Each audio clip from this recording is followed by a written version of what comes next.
This week on Conservative Crossroads, the tariff debate. Is it spurring re-industrialization, or does it hurt everyday Americans? Mark DiPlacido for tariffs, Richard Stern against tariffs. On Conservative Crossroads, coming now. Welcome back to Conservative Crossroads, the programs where conservatives discuss their differences rather than deny them. Today's program looks at what U.S. tariff policy should be. And my guests today are Mark DiPlacido, Senior Political Economist at American Compass, and Richard Stern, Vice President of the Plymouth Institute for Free Enterprise at Advancing American Freedom.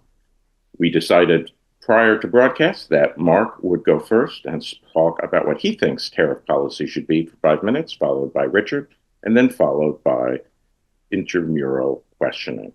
Gentlemen. Sure. Well, thank you so much for having me, Henry. I guess I'll start off by kind of laying out what I think the ideal metrics for a U.S. tariff policy should be. We can get into more details, I guess, on what the ideal way to implement that might be. And then I'll give a few reasons why I think this shift in trade policy, really that we've been seeing for the last year, has been a good thing for the United States. So conceptually, I think the most concrete way to sort of anchor the discussion, in my view, is that I believe we should move from a paradigm that prioritizes neutrality and trade openness with one that grounds U.S. trade policy in a results-based notion of balance.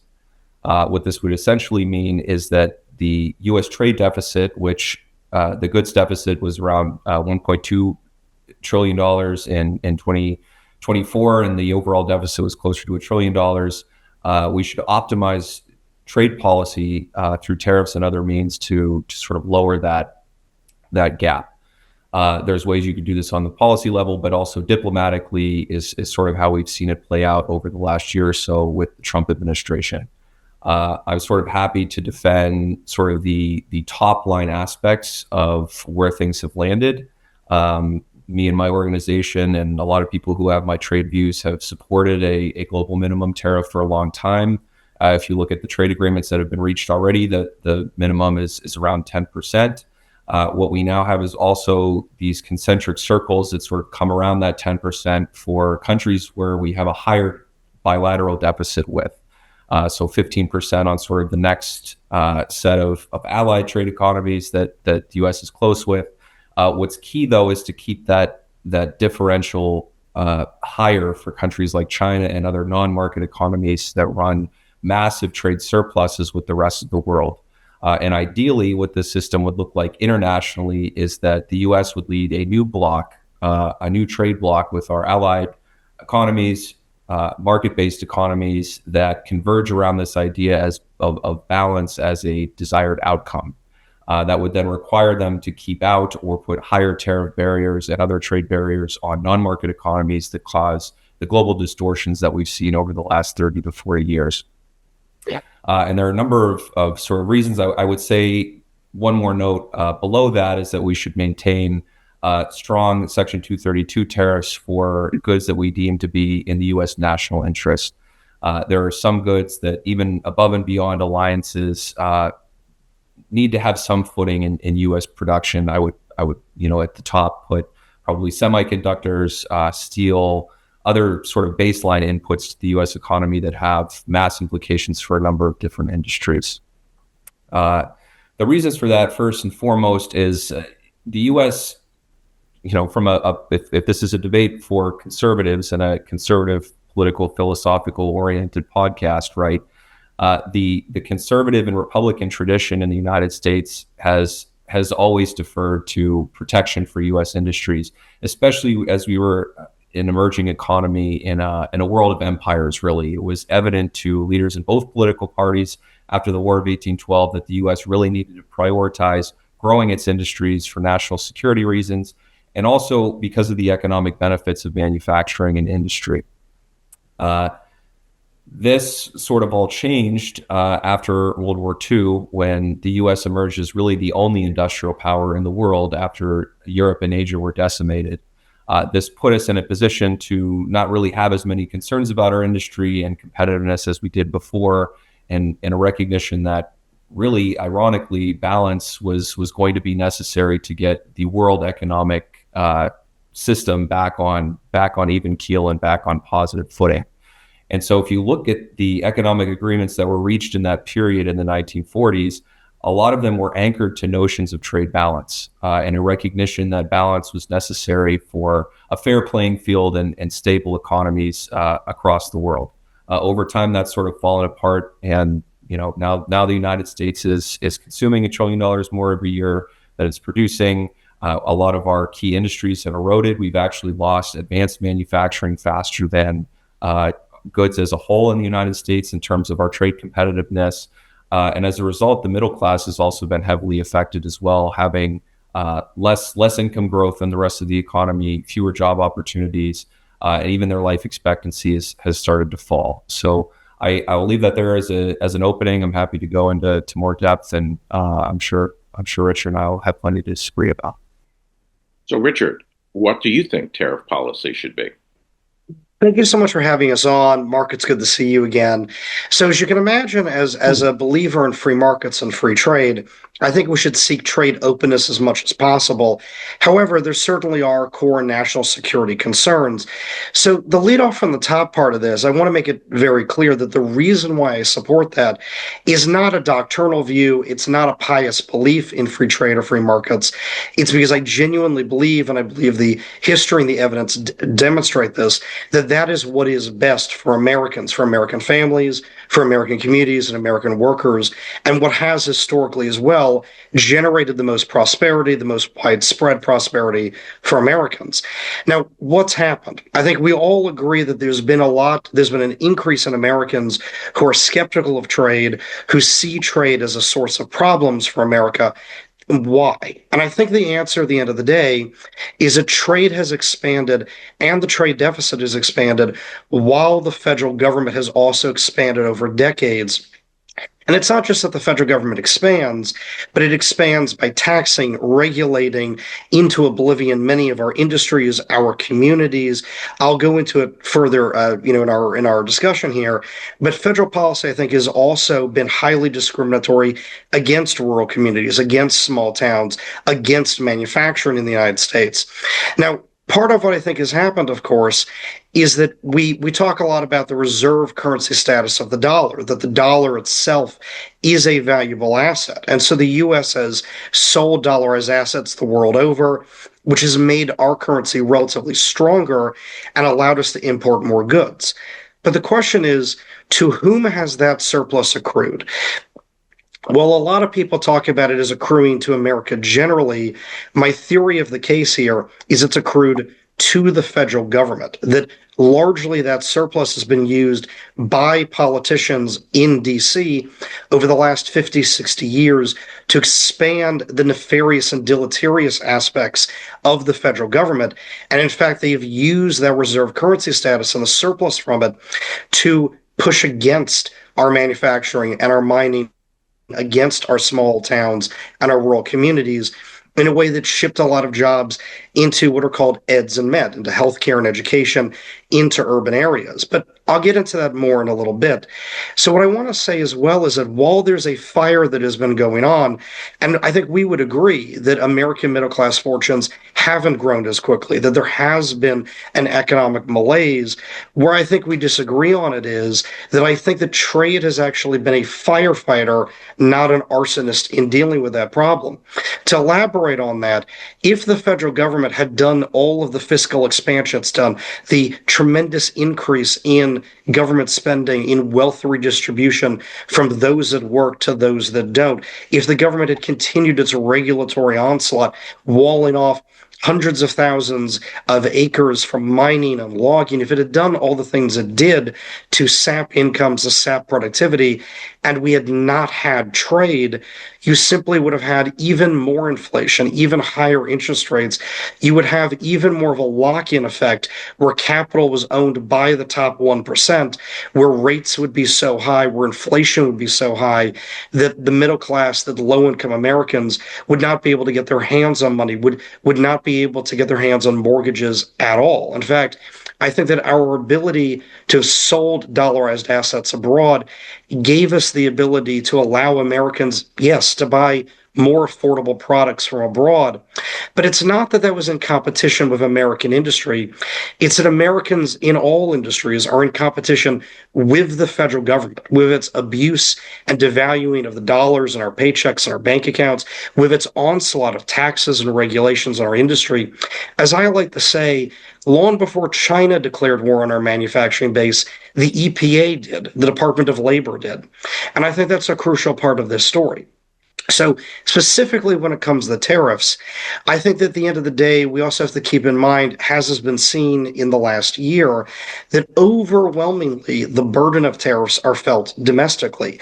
About half of our goods imports to the US feed our businesses, a lot of which feed our manufacturing base, and that those tariffs are largely borne by those manufacturers, by American businesses, but also by American families, by American consumers.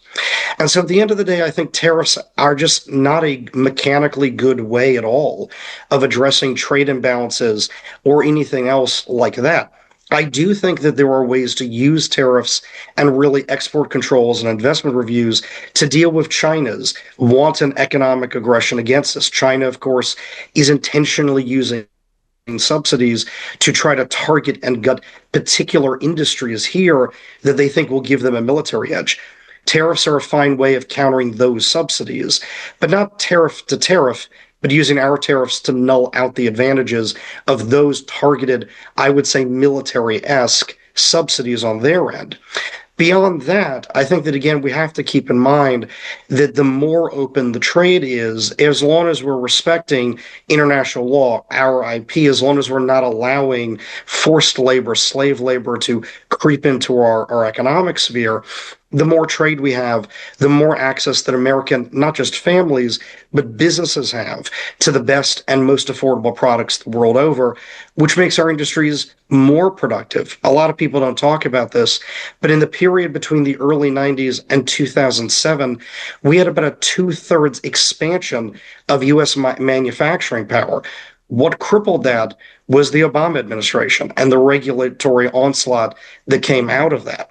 So I think when we look across the board at all of this, it's important to recognize, and my view on this is, that tariffs mechanically don't address these imbalances. The tariffs are borne domestically, not even just by American families, but by other American industries. I think it's important to recognize that what tariffs often do, and you might call them protectionism, but really what I view them as a form of income or wealth redistribution against a lot of American families and certain American industries towards other industries in the U.S. It's defending steel producers over and aluminum producers against American airplane producers and aerospace and refrigerator producers. And at the end of the day, beyond that, I think the most crucial thing to look at here is trade has been a firefighter. It has allowed us to deal a little bit, to mitigate a little bit of the federal government's own burdens against us. And at the same time, I think what's crucial here is to recognize that it is in fact the federal government's expansion and the way it's expanded that has been this real cause of harm to American workers and families. It is, in my opinion, the thing that has helped to destroy our civic fabric, to burden the American middle class, and to make it harder for low and middle income Americans to gain access to capital so they can build their equity. And that dramatic expansion of the federal government, I think you can see all the through lines of where that's made unaffordability more of a crisis, where it has burdened Americans. So I'm happy to get into more of those details. I'm sure we'll get through all of that. But that's my general view on it. And that's part of the reason why I think the trade has been a maligned actor in this, and why trade, I think, has been a good thing, though not enough to mitigate all of the harm done by the federal government over the last 60 years. Mark, what would you like to ask Richard? Sure. I guess I think I agree, surprisingly, with a lot of the issues that Richard raises. I mean, I'm certainly not against deregulation. I agree that the concentration in services and eds and meds, and I would add finance to that as well, have been an issue for the U.S. economy, as opposed to concentrating in manufacturing. I'm just confused why, if all of these issues have arisen over the last 40 or 50 years, these have all arisen at a time when trade has become more and more open, and the trade deficit has risen across administrations, regardless of approach to tax policy, regardless of approach to to regulatory policy. I don't see the causal connection between tariffs and any of the negative trends that Richard has brought up. I would argue on the contrary, actually, that, to his point about the US dollar being the reserve currency status, that has actually attracted a lot of capital into the financial industry, for one, and it's inflated a lot of US assets. If you look at where inflation has been greatest in the US economy, not just since 2021 when it spiked under the Biden administration, but over the last 30 or 40 years, the largest increases in the cost for the average American family have been in healthcare and education, and in housing. And a lot of those price increases are, I agree with Richard, driven by government spending, and are driven by a concentration of capital in the financial industry. But a lot of that concentration is due to foreign governments who overproduce, outcompete American industry, destroy American jobs, just take American income that would be going to Americans to produce those goods instead of foreign producers, and then they use that income to purchase U.S. assets and debt in return. The trade deficit is a driver of the U.S. budget deficit. The budget deficit is not a driver of the U.S. trade deficit. And you can look at the late 90s as an example of this. When the U.S. finally balanced its budget in the late 90s, after several decades of it sort of running rampant, foreign nations that were running trade surpluses with the United States just re-diverted that money from U.S. treasuries into corporate debt and to mortgage-backed securities. And that ended up blowing up the entire financial system in the 2000s. So I agree with a lot of Richard's diagnoses in terms of what the problems are and where the issues lie. I just really fail to see why tariffs in responding to these trade distortions and these abusive actions by other countries, including China, that he himself raised, why focusing just on deregulation is going to fix that, and why we don't need to address our trade deficit through tariffs. Mark, I appreciate you bringing that up. I guess what I would say is, kind of the short version of that is, I think that one of the core fundamental disagreements between the two of us, and a disagreement across the whole debate, is that direction of flow between the monetary side of things and the goods and services deficit side of things. So look, I'll give you, my view on this. I think what you said about the trade deficit expanding regardless of tax and regulatory policy, I don't think, to be honest, is completely correct. I'll give you what I mean about that. So if we look from the end of the Second World War until about the early 1970s, we actually see a period of time. Yes, there's expansion of welfare programs. There's a beginning to be an expansion of healthcare, welfare, and Social Security. But a lot of that's really at the very tail end of it. The government debt is largely declining rapidly as a percentage of GDP because most of our debt had been war debt. It wasn't what would come to be normal afterward, which is debt from government spending. But at the same time, we're looking at a lot of deregulation. We're looking at a lot of tax cuts. JFK, even though he was a Democrat, passed one of the largest sweeping tax cuts, not just for the wealthy, but for business owners, for businesses themselves, and taxes that indirectly fed into how businesses thought through their calculations. So you have, declining taxes, somewhat declining regulation, and you have increasing trade surpluses. So, in that period of time where we're on the gold standard, where we're giving tremendous foreign aid abroad, where trade is liberalizing, where it's opening up, you actually have more U.S. exports going on. You have a more robust export regime in the United States, even though we're dropping tariffs dramatically, even though we're expanding trade for about a generation. Now, you and I both agree that it's in the early to mid 70s that everything flips. But what I would point out is what happens there. What happens there is a massive run-up in regulations, the EPA, things of that nature. You have the creation of the Great Society welfare programs. You begin to have a reversal in the debt decline. The federal government starts running up large debt. And, beyond that, what you see is these mounting things where some of the tax things, a lot of the regulation, tremendously increase the cost to businesses of even maintaining their current levels of productive capital.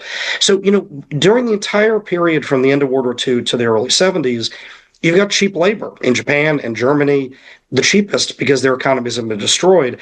They're not outcompeting U.S. industries until the efficiency of U.S. industries is cratered in the 70s by our own federal government's regulations. I think it's a misnomer that they're being outcompeted abroad. And then you brought up, 1990s. In the early 2000s, we ran a short-term federal budget surplus. But here's the other side of that. The entire time we're talking about here, we're off the gold standard. The Fed is printing dollars. The Fed is creating mortgage-backed securities. They're creating tranches of other debts that they're selling abroad. So I think it's not just the case that the federal government was using the reserve currency status for its own federal spending. The Fed is taking advantage of that position to send around all these other financial securities. You and I both agree that there has been a financialization. I don't think it's because there was overproduction abroad. Just because you produce more than I need, I don't need to go into debt to buy it. It's because the Fed and the federal government, in my opinion, abuse the dollar, abuse the value of it to create this imbalance where they made it artificially more lucrative to do financial work instead of real work. And not real moving around money in an efficient way financial work, but false signal financial work, catering to the arbitrary decisions of the Fed and federal politicians. That's why I think that's been the puppet behind the show here that's created these larger problems. Mark, do you have a response to that?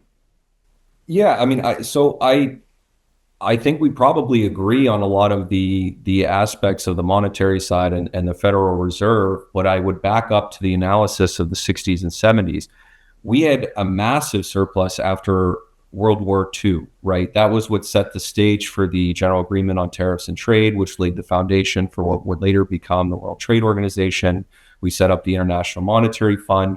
All of these policies were designed to allow Europe and Asia to catch up to the massive surplus that the United States was running in order to achieve balance. That balance, that surplus that the United States had, and it had a significant surplus, declined really from the 1940s. And it was only because of that balance finally hitting the end of its rope as European economies started to catch up in the 1960s. The predecessor to the EU was formed. Japan started to invest extremely heavily in its industries. South Korea was doing the same thing. You had a convergence of competitiveness from previously destroyed economies from the war. You did have certainly overspending. The war on poverty kicked off, and the U.S. was starting to spend enormous amounts of money on the Vietnam War.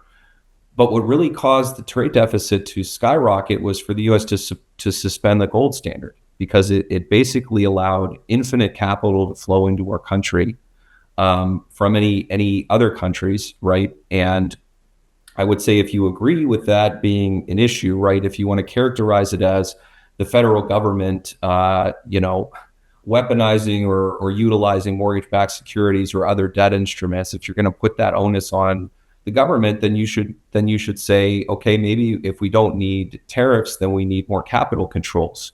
We need to tax financial transactions as foreign nations invest in the United States, or we need to start taxing at an equal rate the returns that foreigners make on U.S. assets and investments, right? So, I imagine you would probably be against that as well, Richard. And at that point, then you have to ask, what are the levers that the United States could possibly use to achieve a trade balance, if we do agree at this point that the trade imbalance is an issue? Well, so what I would say is that, I think a lot of the reason why politicians globally like, quote, balanced trade is that you have a lot of exporters, you have a lot of producers who vie for lobbying power, who aren't looking at the full equation. They don't care about general prosperity. They care about their specific industry's productivity. I would say the same thing about companies that outsource all of their labor and all of their production and erode our industrial base. They don't look at the big picture. Oh no, let's say this. I think you and I agree that it's look, I don't think any individual actor should ever control the government. That's among the reasons I believe so much in limited government and separation of powers and those sorts of things. I think to be in favor of any particular business's lobbying agenda is not the same as being in favor of free markets, right? In my mind, a free market is a level playing field where everybody's playing by the same rules. I think you and I agree that every business tries to corrupt the government in their own way. Now, look, what I would say beyond that is that, I don't think the problem per se is the capital movement. I don't think, again, the problem is the trade deficit. I think, if anything, here, the trade deficit was a fever trying to deal with a bigger problem that was presented by getting rid of the gold standard. Look, we had tremendous inflation, tremendous interest rate spikes as well. I actually think part of what brought down both the inflation and the interest rates was the expanding trade deficit. Now, I think you can look at the trade deficit over the last 50 years and say it's correlated to bad things happening, but it's because I think it's a natural market response trying to mitigate the harm done by these government actions, some of which I think are harmful expansions, regulation, taxes, spending, and some of it is harmful monetary policy. The Fed creating these securities, maneuvering money into home buying and into, particular corporate debt, as opposed to allowing money to flow into goods production, right? Using that as a way of financing the government's expansion, not just the federal, but state and local expansion into education, healthcare, which I think, as you rightfully pointed out, is where a lot of the price increases have been. Mark, yeah. I don't know how creating new asset classes is more anti-market than more pro-market in this formulation, right? Well, because it's the Fed. It's the Fed arbitrarily creating new asset classes that maneuver investment into the things the Fed and the broader federal government favor over where they would have gone elsewise, right? So, I think one of the stories of the last 60 years is the Fed and the federal government more broadly really subsidized an enormous amount of the bad financial industry expansion you're talking about, and education, if healthcare. the market didn't view those as valuable assets, they wouldn't have dumped all of that capital into them. The assumption was that real estate only goes in one direction, right? And there was an obvious market response, greatly desiring to invest in these financial instruments. So and it's the same thing with private equity now, and it's the same thing with Bitcoin now. And at the end of the day, asset prices can go up and down without any corresponding increase in production, any increase in wages, and any increase in growth. And I think, unfortunately, that's what we've seen over the last 40 to 50 years. The U.S. government and the private sector are always creating new asset classes. A lot of the time it's to escape government regulations. Sometimes it is the Federal Reserve offering new asset classes to avoid a political problem. Obviously, getting rid of the gold standard was to avoid a political problem. But what Volcker did in the late 70s, right, to raise interest rates would have been the natural result of the gold standard if we would have kept it. Raising the interest rate to 20% would have been the natural result of having the U.S. gold reserves completely depleted. We would have had to do that anyway. And so at a certain point after the 80s, right, and a similar action was taken to correct a massive imbalance with the Plaza Accords in the late 80s, right, where the U.S. got together with Japan, which was sort of the China of the time, which had a massive trade surplus with the rest of the world, and a couple of the big economies, and said we have to address these mismatched currencies, and they fixed it, right? But it wasn't a permanent solution. And then really since the 90s, it's been this exuberance after the Cold War that if we just open all of our markets, countries will become more capitalist, they'll drop their industrial policies, they'll become more democratic, and they'll open their political systems up to a more resilient middle class, and that hasn't happened. And that's a political issue, it's not a market issue, and so the government has to be the one to address that. We've seen on the other side of it, and you can look back to the writings of Adam Smith and David Ricardo, and in their most famous quotes, the ones about the invisible hand and comparative advantage, both of them imply that populations are naturally grounded and patriotic in the country in which they exist. And that was part of the pitch that when they act in their own interests, knowing that their own interests are going to align with the natural interests, it will be in everybody's interest.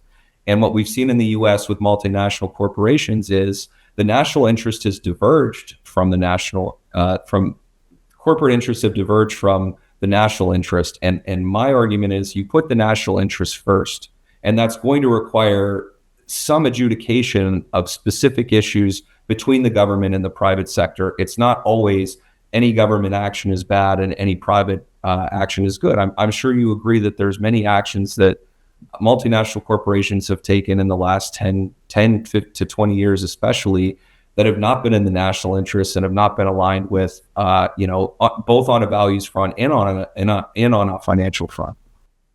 I think this gets back to the question of who's directing things. So, look, the market doesn't exist outside of government manipulation. And if the government is light and barely intervenes, then you do have the invisible hand. You have a market that services the desires and the values of the population. If you've got an economy as ours is right now, where 37% of the economy is shuffled through the federal, state, and local governments, then a massive percentage of the shot caller of the economy is the government. And look, I absolutely agree that government politicians are corrupt, that they have interests that diverge from the vast majority of the country. I think it's no surprise that you have a market that doesn't service the value what Americans want when it's a government derived and government run market. And I think if you look back on it, look, the vast majority of American economic activity is done domestically, is done Americans working with each other. I think it's absolutely correct that people naturally, by their God-given design, tend to gravitate towards their nation, towards their community, towards their family at a micro level.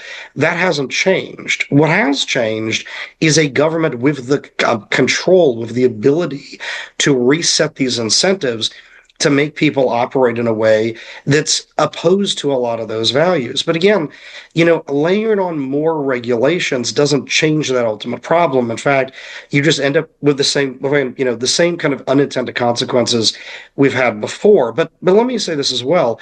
Look, I agree with you that the interest rate spike in the 70s was a natural result of what was going on. But I think the important thing is when government increases spending, you feel the burden. Everybody feels the burden. You feel it as tax increases, inflation, and interest rate increases. But the inflation and the interest rate increases came because the government was obliterating the gold standard, obliterating the value of the dollar. It's not that foreign countries took advantage of it. It's that imbalance was slightly rectified by foreign cash coming in. If you think of it this way, the government could, as it did, redistribute by making these false incentive signals, labor out of manufacturing into healthcare, into education. If we had had no trade, Americans would just simply have not had goods access at all. The goods access we got from trade was a lifeboat. It was a slight mitigator of the federal government abusing its power over the dollar to shift the American worker out of goods production. So you basically think manufacturing in the United States would have just evaporated if we didn't open our markets wider to all of these industrializing economies in the rest of the world? Yeah, and actually, I can tell you, I think if you look through the data, you see this. I mean, because keep this in mind, right? Right now, a good third of our goods imports are capital goods, right? The goods that our businesses use to produce other goods and services.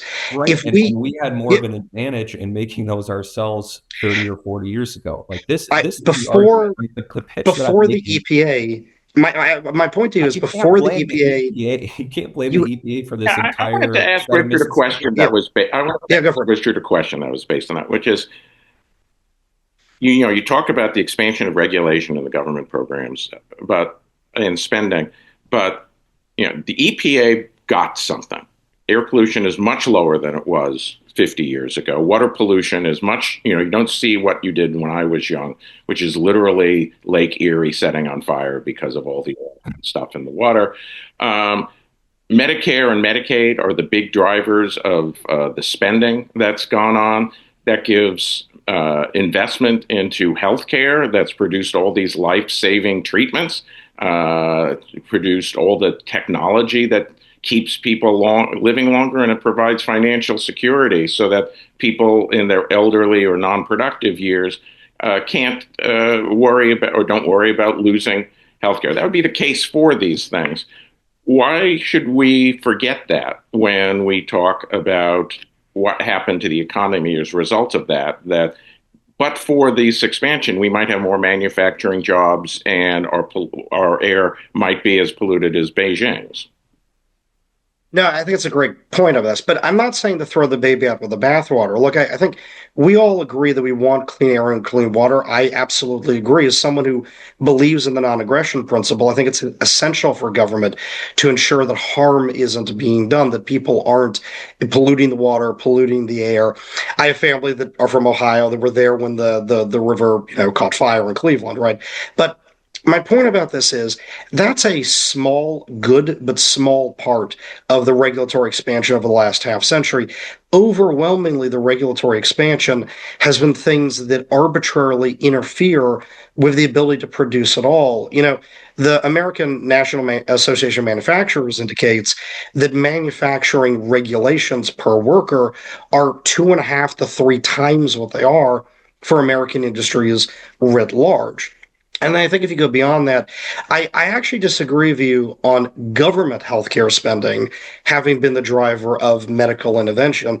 I think that innovations come out of the healthcare sector because of the amazing amount of entrepreneurs in America, because we still remain one of the better places for innovation globally. I think that the government subsidies, if anything, have, yes, helped people that need it, but have also been tremendously further than that. The truth is, you could help all of the poor populations, the vulnerable populations. You can ensure that the elderly are taken care of for a fraction of the $4.5 trillion of annual welfare and transfers that are spent in the United States. So there's a tremendous amount of that I think has shifted outside of just taking care of people, that has shifted, frankly, against innovation, that shifted against the best interests of Americans. And you got to keep in mind, of course, that all of these programs are a large redistribution of income and wealth away from young families, away from American middle class workers, and to people that are paid by welfare programs to leave the labor force, and by people that are retired.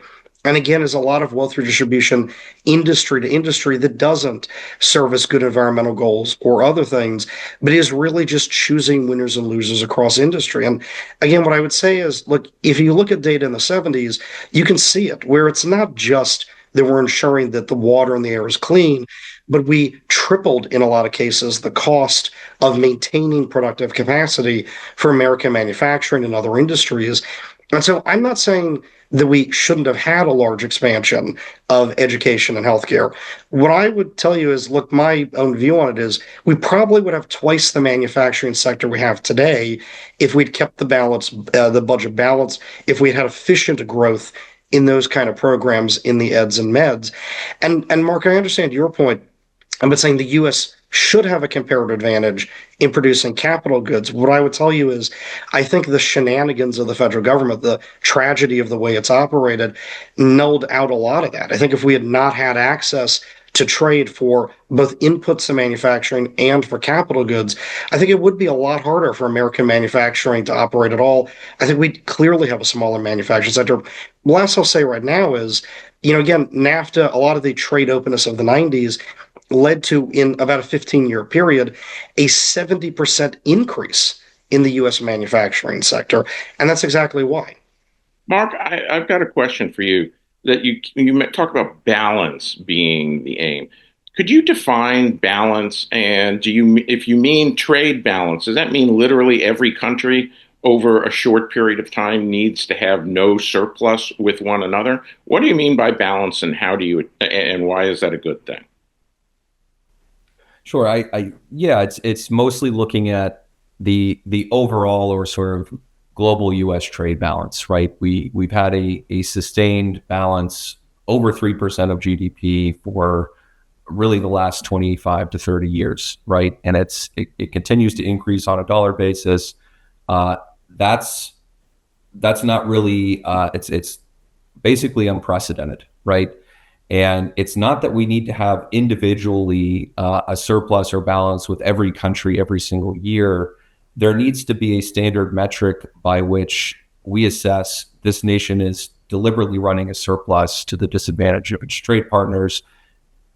And there needs to be an adjustment either on the tariff level, on the currency level, or on the capital investment level, right? And I haven't set an ideal benchmark in my mind. Maybe it's 1% of GDP over the course of 5 years, something like that. But ideally, you would have once again sort of a stable group of allied economies who had this mutual recognition of balance as a desirable outcome, and you could work out an agreement between these nations to recognize that in principle and set parameters for when that's being exceeded or when the agreement isn't being reached. And frankly, that was what the IMF was initially intended to do, and has failed to do. So I hope that answers your question. Let me ask you one other question, though, and that is, if you talk about this bloc, who do you think is in and who do you think is out? When I hear you, I think, well, I don't think Brazil or India or Indonesia would fit into that bloc. And if that's so, is it in our national security interest to have these large economies gravitate towards the BRICS so that they would be part of a different system and align their economies with China and Russia and so forth, as opposed to our own?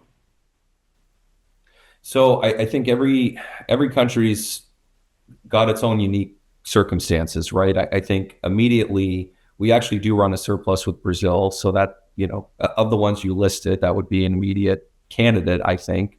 I think all of the Anglo countries we're basically about even with, and except where we are in goods and trades deficit, even when you include oil. Yeah, I mean, Canada is sort of an exception, but I think long term, right, is and in the second year of the administration and in the second year as this plays out on a more global scale versus the limited scale oriented towards China in the first administration, this is sort of the question that the policymakers are going to have to work out. And I think ideally, right, if you could, it's going to move towards more of a bipolar system, right? The main driver of global imbalances is China, and the main absorber of those imbalances is the United States, right? The China ran last year a $1.2 trillion surplus, and the U.S. has tried to address that directly, right? But we've seen that deficit continue to grow even since the tariffs from the United States in 2018, and that's because the world economy is heavily integrated now, and China is able to get its goods into third countries.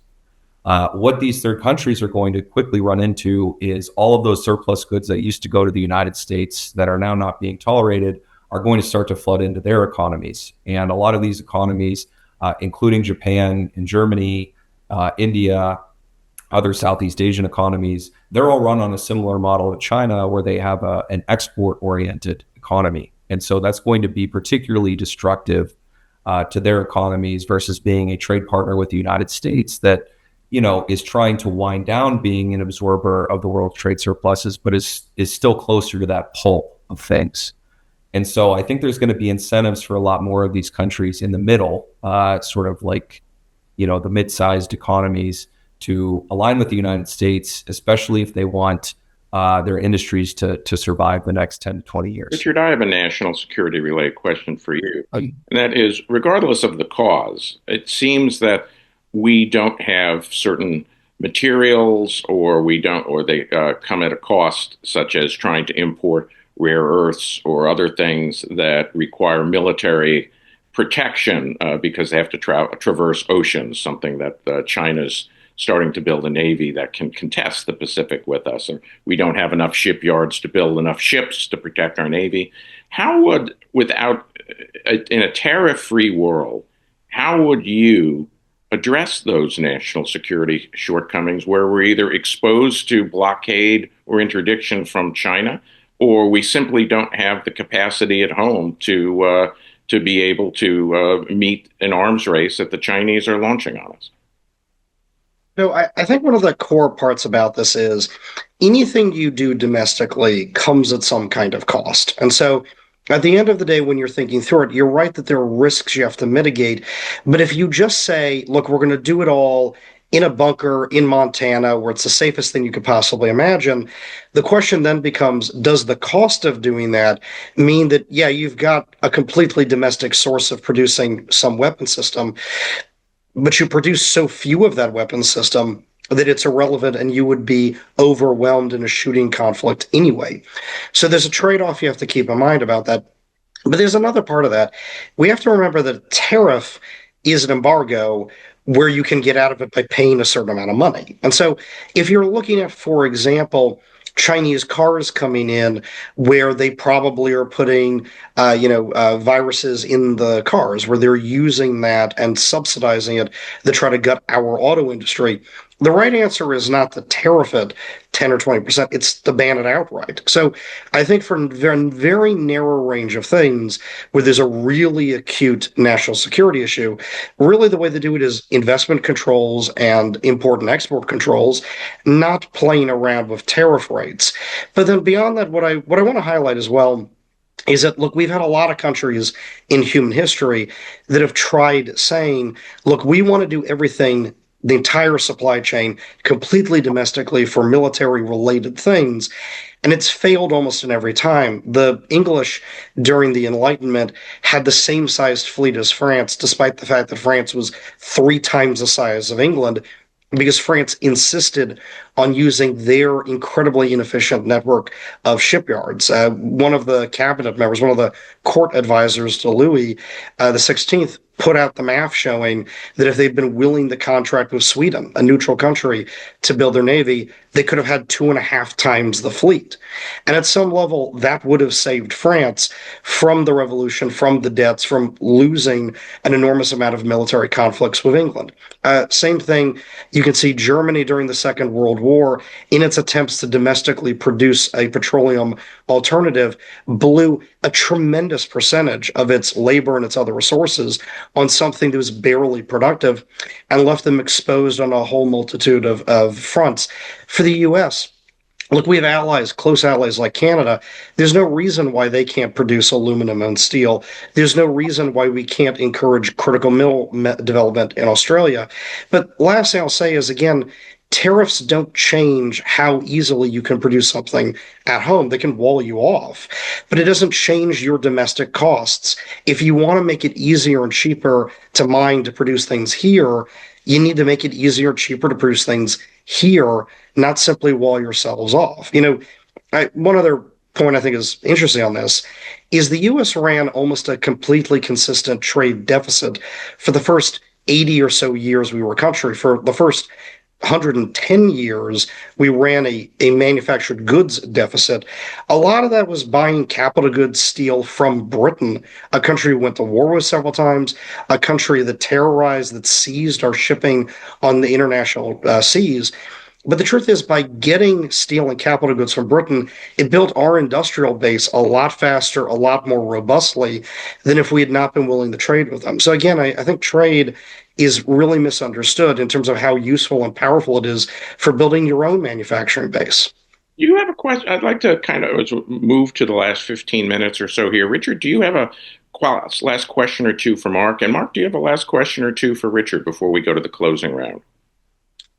Yeah, Mark, I guess I'll ask you. I know that a lot of what you've talked about here and in general is this idea that countries overproduce and that requires us, or at least my sense of what you're saying is that countries overproduce and then that requires us somehow to go into debt to buy their products. I was wondering if you could unpack a little bit why you think the direction flows that way. Well, because when you set up an open market, people will pay the lowest price. And if foreign governments subsidize their goods, either through suppressed labor, direct government subsidies, other trade advantages, in an open market, people pay the lowest price. There's no government forcing them with, a gun to their head, right? And the other side of that equation is when people consistently choose foreign goods over domestic goods, the producers of those domestic goods lose their jobs and lose their income. And in a democracy, those people vote. and they vote for politicians who backfill that income and backfill those jobs with government spending. So that is, I think, in the simplest terms possible, why I would say the causal direction is that free trade has led to bigger government and more government redistribution, rather than the reverse case that I think you've been arguing. I certainly understand your point. What I would say back to this, I think if you look at the data across the board, there's not some way to magically exploit out of your workers and reduce production costs, because at the end of the day, productivity tracks with what workers are making. The reason why American workers it doesn't in countries that run excessive industrial policy like China. If you look at the breakdown in GDP in both countries, right? So can I, if I can, where it breaks up is, and China is a perfect example of this, is a much, much larger percentage of their economy is in buying factory equipment, it's in buying capital goods, which often gets labeled as profits, but it's not. It's really just, quote, investment. But again, what I would tell you is countries that look good like that on paper, like China, who do, to your point, subsidize and wealth redistribution under the hood, have incredibly slow growth rates. They're incredibly inefficient at producing real things with what they're spending on equipment. And I think that's the piece of the story that's missing in that.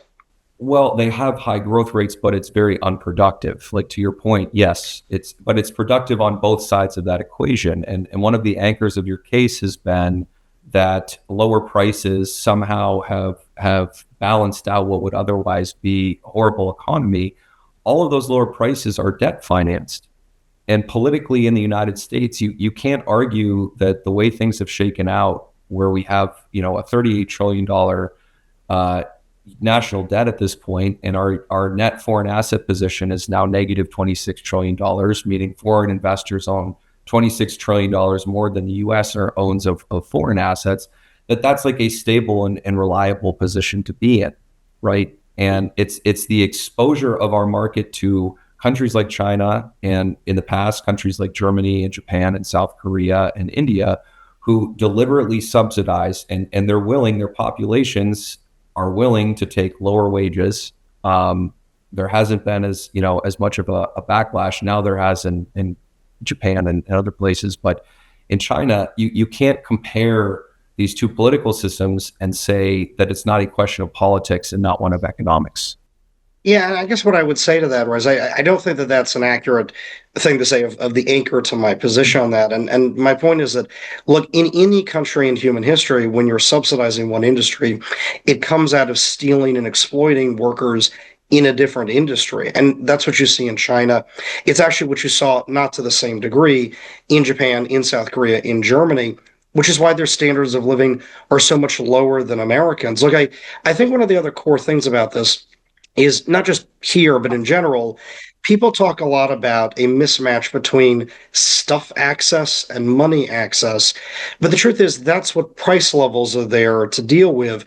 There's no such thing as having money and not having access to stuff. If you had money and you couldn't get your hands on stuff, the price would go up. And so when we talk about Americans having more money, when we talk about Americans getting a surplus from the rest of the world, it does show up in real quality of life improvements. It does show up in Americans having more access to things abroad. Now, again, there's been a slowdown in growth in the last 40, 50 years. But I think you can cleanly look at, as I talked about, all of these things from expansionist federal government stealing more of what Americans produce, regulating Americans farther and farther out of the workforce, that are that source of poverty. Again, we dealt with these kinds of imbalances you're talking about in the entirety of the 19th century. And I know your point is we had high tariffs, but we also had very high trade deficits. We had a lot of international trade. And what most economists would say, and but if you look at the data, is that the tariffs didn't change the trade balance. They slowed down our ability to take advantage of where Britain was subsidizing this industry or that industry, to use it to the advantage of Americans and American industry. And so, again, I think at the end of the day, just because a country produces more, just because they try cross-subsidizing and wealth redistributing, it doesn't make it easier for them to sell their stuff here on net. It actually makes it more oppressive locally. It makes it so that their people have a lower quality of life. And it actually is a gift to Americans. Again, I think the real villain here is the federal government. No, it's not a gift because they're purchasing our assets. Like, we're not getting this stuff for free. Even if it's subsidized below prices, we still have to give away our assets to pay for them. That's what it means to consume $1 trillion more every year than we produce. And what we do is we sell them our treasuries, which, artificially keeps inflation lower than it probably should be, to your point, right? We sell them our corporate debt. Foreigners now own over 30% of our corporate debt. They own over 20% of our stocks, or I think around 18% of our stocks, and over 30% of our treasuries. Okay. And that's an erosion of our national wealth, right? It's not for free. It's not a gift. And over the long term, it also has headwinds to growth, right? There's two components of growth. There's increasing volume and increasing productivity. Manufacturing is the biggest driver of productivity increases in the economy. It's only 10% of GDP, but it drives over 70% of productivity increases. It's like over 30% of research and development spending, and it has a multiplier effect in other industries, right? And much greater than most service industries. And so if you're not producing things, right, and goods themselves are never going to go away as a core component of the economy and economic growth. If you're ceding that to a country who has recognized the historical strategic use of goods production in particular, especially advanced goods, then you're going to lose that income. And your assets are going to erode, and you're eventually going to have a harder and harder time to pay off the debt that you've already accumulated. And I mean, this was something Warren Buffett flagged in 2003 when our net foreign asset position was only negative $3 trillion. Now it's negative 26. So I don't see the U.S. in a better position. We live under this illusion that the affordability of goods as we have them now is sustainable. And it is sustainable because there's still a lot of demand for U.S. assets, right? This is the advantage of having the U.S. dollar as the reserve currency. But as a conservative who tries to step out and look at, which policies are sustainable, where are things pointing, in 20 or 30 years rather than the next election cycle or the next week of stock returns, we have to look at it and say we can't continue to live this way. And our economy can't continue to function this way. I just need to jump in because we're almost out of time. Richard, you are going to go first in the concluding. Why don't I give you a couple more minutes, and you can have 4 minutes, and Mark, you can have 2, as we had talked about, and then we will wrap it up. Richard, for your concluding comments. Thank you so much. And thank you again for having us on to talk about all this. Look, what I would say to that is if this was an intrinsic problem, then we would never have gotten off the ground in the 19th century. It's perfectly fine to sell assets abroad. Every business as it grows takes on shareholders, takes on debt, but it's investing that capital in growth, in building a better life for its customers and for its workers. The problem in the last 50 years isn't that we're selling financial assets. It's the federal government selling financial assets to finance its own expansion at the expense of real investment in the American economy. The problem here is the nature of that deficit. I think beyond that, when we look at this under the hood, what you see is that people have their best interests at heart, that you can trust Americans to run their life better than anybody else can. Americans know best what's good for them, what's good for their families, what's good for their communities. We have to keep in mind that tariffs, which are a form of wealth redistribution, like any form of wealth redistribution, are mostly a movement of wealth from people that work, from low-income Americans, from middle-class Americans, to the shareholders, often, of the industries that are, quote, protected by tariffs. And we have to remember that at the end of the day, your income is valued because you can exchange it for access to the stuff you want, for the stuff that enriches your life and that of your family. And so at the end of the day, if we had a federal government that continued its reckless expansion, its money printing, its destruction of our stores of value, of our ability to produce, and if you couldn't access the rest of what the rest of the world has to produce, you would just see sky-high inflation and interest rates in the United States. Trade has been something that has slightly mitigated some of these tremendous harms done by the federal government over the last 50, 60 years. And beyond that, we have to keep in mind that it's not a zero-sum game, that economics is not about competing over a fixed pie. It's about figuring out how to use the resources you have to produce more and more real stuff. And having more taxes in the form of tariffs than in the last year, and 95% of which have fallen on Americans, having more of that doesn't make it easier to produce here. It doesn't protect us from foreign competition. It actually makes us more susceptible to it. It makes our manufacturing base weaker. It makes it harder for Americans to produce. It's, in fact, starved more investment from American towns, from American manufacturing. So at the end of the day, what I want to put forward here is the U.S. very much grew. Our industrial base got started because of the massive trade deficits we ran during most of the 19th century, but because they were private sector deficits feeding a growing American economy.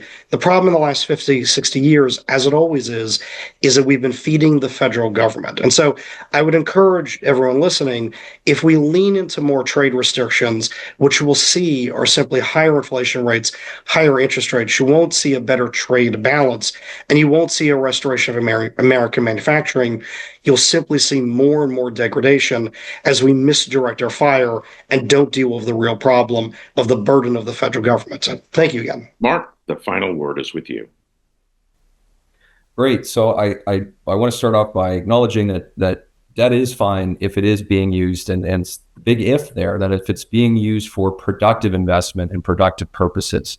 If you look at the early United States, it was still capital constrained. It was a developing country. It looked a lot more like China does in the world today that's trying to catch up to the superpower. Not, we're not in a position as, supposedly the world's richest and most advanced economy of needing to borrow money from foreign countries. We should not be a net borrower as the world's richest country.